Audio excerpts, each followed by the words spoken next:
Car రెంట్‌కి తీసుకుని సరదాగా బయటికి వెళ్ళాలనుకుంటున్నారా? అయితే వెంటనే ఈ నెంబర్‌కి కాల్ చేయండి. నమస్కారం. ప్రస్తుతం మనతో పాటు ఇస్కాన్ టెంపుల్ నుంచి ప్రణవానంద ప్రభుజీ ఉన్నారు. వారు ముంబైలోని గోవర్ధన్ ఇకో విలేజ్ ఆశ్రమంలో సేవ చేస్తూ ఉంటారు. ప్రత్యేకంగా శ్రీకృష్ణ భగవానుడి గురించి, వారి లీలల గురించి, ఇప్పటి జనరేషన్ అసలు శ్రీకృష్ణ భగవాన్ నుంచి ఏం నేర్చుకోవాలో, శ్రీకృష్ణ తత్వం సమస్త మానవాళికి ఏం చెబుతోందో వారి ప్రవచనాల ద్వారా వివిధ మాధ్యమాల్లో వివరిస్తూ ఉన్నారు. ప్రస్తుతం సుమన్ టీవీ స్టూడియోలో ఉన్నారు. వారితో మాట్లాడదాం. ప్రణవానంద ప్రభుజీ, నమస్కారం అండి. హరే కృష్ణ. ప్రభుజీ, చాలా మంది వీడియోస్ చూసి కామెంట్స్ పెడుతూ ఉన్నారు. వాళ్ళు కూడా మీతో మాట్లాడాలి, కొన్ని ప్రశ్నలు అడగాలి వాళ్ళ గురించి అని వాళ్ళు భావిస్తున్నప్పటికీ అది కుదరని పని కాబట్టి కామెంట్స్ లో పెడుతున్నారు. ఆ క్వశ్చన్స్ నేను మిమ్మల్ని అడుగుతున్నాను. అందులో అడిగిన ప్రశ్నలు ఏమిటంటే, కొంతమంది విద్యార్థులే, అది కూడా ఇంజనీరింగ్ చదివే పిల్లలు కావచ్చు, ఇలా వాళ్ళు ఏం చదువుతున్నారో కూడా వాళ్ళు అక్కడ రాయటం కూడా చూసాను నేను. ఆ కామెంట్స్ లో అడిగింది ఏంటంటే, కొన్ని డిస్ట్రాక్షన్స్ ఇప్పుడు చూస్తున్నాము. ఎంత మంచిగా మేము వెళ్దాం అనుకున్నా అది ఏజ్ ఎఫెక్టో ఏంటో తెలియదు, కానీ మంచి వీడియో చూద్దామని యూట్యూబ్ లో వెతికినా కూడా ఏదో ఇంకొక వీడియో రావటం, మైండ్ అంతా డైవర్ట్ అయిపోవటం. మేము ఎంత మంచి చేద్దామన్నా కూడా మాకు చుట్టుపక్కల ఉన్న అట్రాక్షన్స్ వల్ల మేము చేయలేకపోతున్నాం, శ్రద్ధ పెట్టలేకపోతున్నాం చదువు మీద అని చాలా మంది స్టూడెంట్స్ నుంచి వచ్చిన క్వశ్చన్ ఇది. ఈ డిస్ట్రాక్షన్స్ నుంచి ఎలా బయటపడాలి అని అడుగుతున్నారు. మీకు ఒక విషయం చెప్తానండి. డిస్ట్రాక్షన్ అనేది కేవలం ఒక ఏజ్కి సంబంధించింది కాదు. ఓకే. ఒకసారి అక్బర్ బీర్బల్ని అడుగుతారనమాట.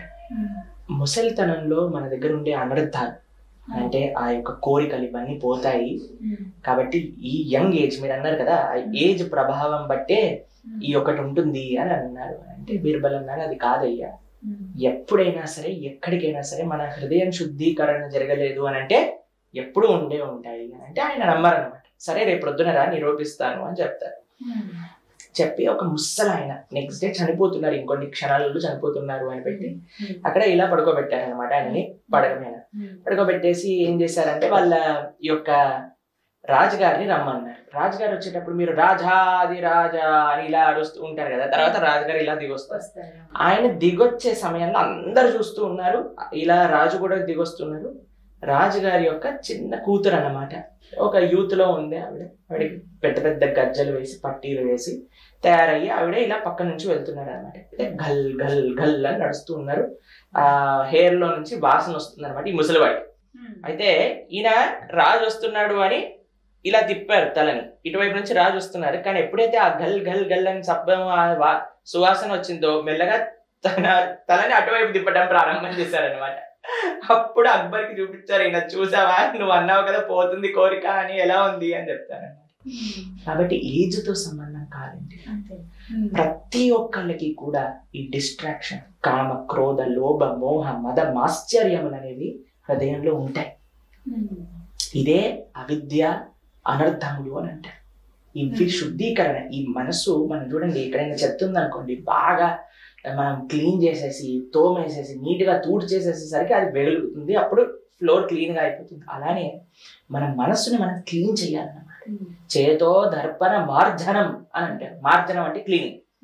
అలా ఎలా అనేది కూడా ప్రశ్న ప్రభుజీ. కామాన్ని, ఈ మోహాన్ని మేము ఎలా జయించాలి?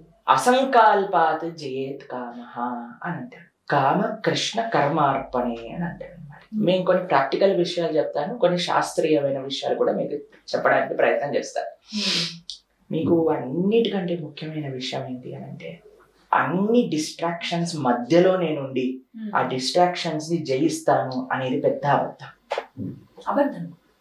ఎందుకు అనంటే, మన ఫోన్ మన దగ్గరే ఉంటుంది, దాంట్లో జియో సిమ్ వేసేసి ఫుల్ ఇంటర్నెట్ పెట్టేసుకుంటాను, ఎటువంటి పేరెంటల్ కంట్రోల్ యాప్ లేదు, ఏం లేదు. ఈ రోజు నుంచి నేను డిసైడ్ చేసుకున్నా నాకు ఎటువంటి డిస్ట్రాక్షన్స్ ఉండకూడదు అని. మనం లెక్చర్ వినడానికి యూట్యూబ్ లోకి వచ్చినా సరే మీరు ఇందాక అన్నట్టు ఏదో ఒక చెత్త వీడియో సజెస్ట్ చేసేసి మనల్ని అటువైపు తీసుకెళ్ళిపోతుంది.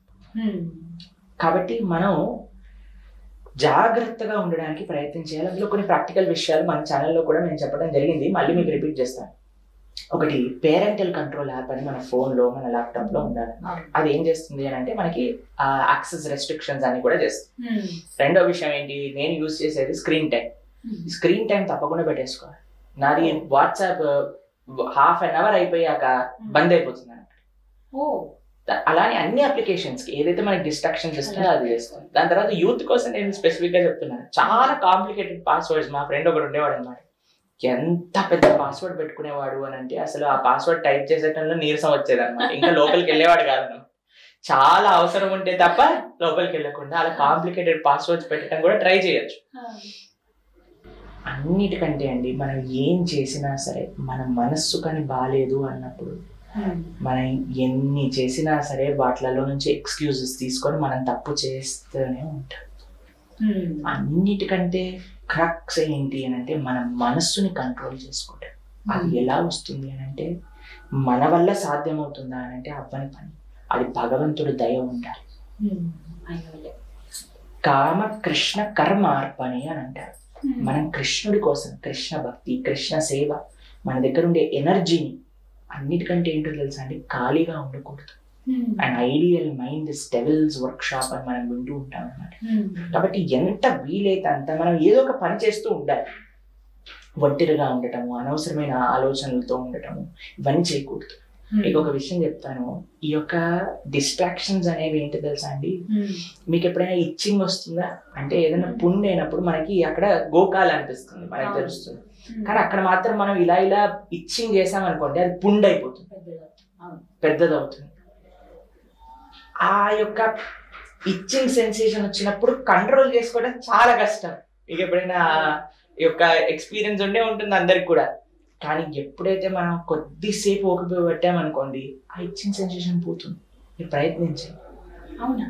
కొద్దిసేపు ఓపిక పట్టాలి అంతే. చెయ్యిని ఇలా పట్టేసుకోండి, మీరు ఏదో వేరే విషయం గురించి ఆలోచించండి. కొద్దిసేపటి తర్వాత నాకు అక్కడ ఆ ఇచ్చింగ్ సెన్సేషన్ ఉంది అనే విషయమే మనకు గుర్తురాదు.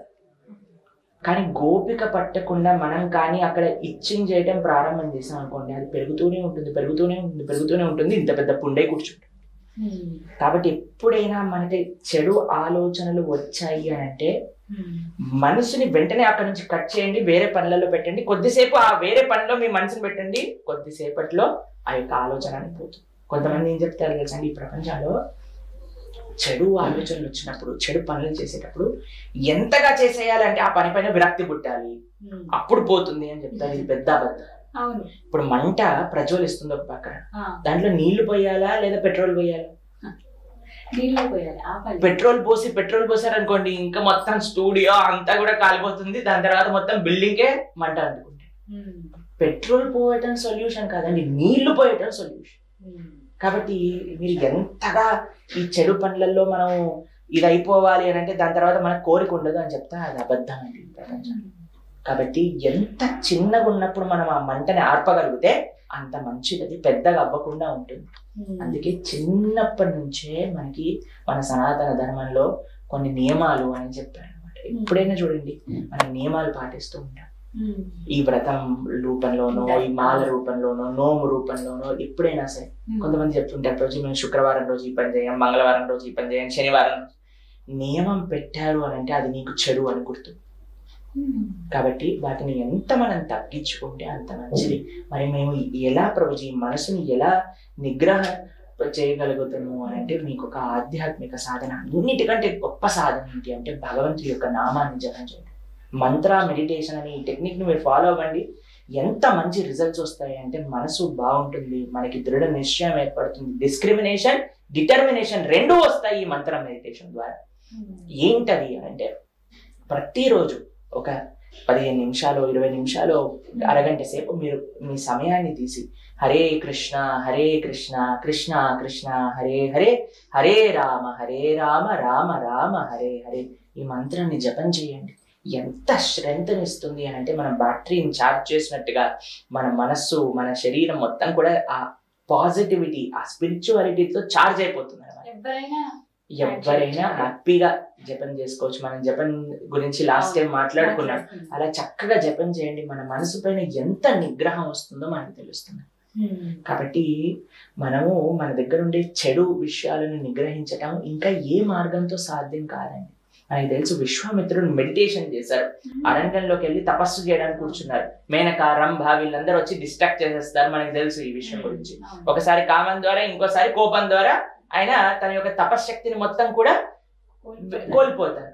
కానీ అదే విషయం ఒక కృష్ణ భక్తుడు ఉన్నారండి, ఆయన పేరు హరిదాస్ ఠాకూర్ అని అంటాడు అన్నమాట. ఆయన జపం చేస్తూ ఉంటారు. రోజుకి ఎన్ని గంటలు జపం చేసేవారో తెలుసా? 24 గంటలలో 22 గంటలు జపం చేసేవారు. అయితే ఇలా జపం చేస్తూ ఉన్నప్పుడు ఆయన అంటే కొంతమంది పడని వాళ్ళు ఉండేవారు అనమాట. వాళ్ళు ఒక వేష్యను పంపించారు ఆయన దగ్గరికి. ఈయన ఎలా ఆయన డిస్ట్రాక్ట్ చేసేసి ఈయనతో తప్పు చేయించేసి అప్పుడు మొత్తం సమాజంలో ఈయనని మనం చెడుగా అనుకోవచ్చు అని ఆవిడ వెళ్తుంది, ఆయన దగ్గరకు వస్తుంది అనమాట. అయ్యా నేను మీతో ఎంజాయ్ చేయాలనుకుంటున్నా అని. ఈవిడ పేరు లక్షహీర అంటారు, చాలా సౌందర్యవత అనమాట. ఆవిడ వచ్చి ఈయన డిస్ట్రాక్ట్ చేయడానికి ప్రయత్నం చేస్తుంది. అయితే ఈయన అంటాడు, అమ్మ నేను జపం చేస్తున్నా, కూర్చో, జపం అయిపోయాక నీతో మాట్లాడతా అని. జపం చేస్తున్నారు. సాయంత్రం అయిపోయింది, రాత్రి అయిపోయింది, పొద్దున అయిపోయింది, ఇంకా జపం చేస్తూనే ఉన్నారు.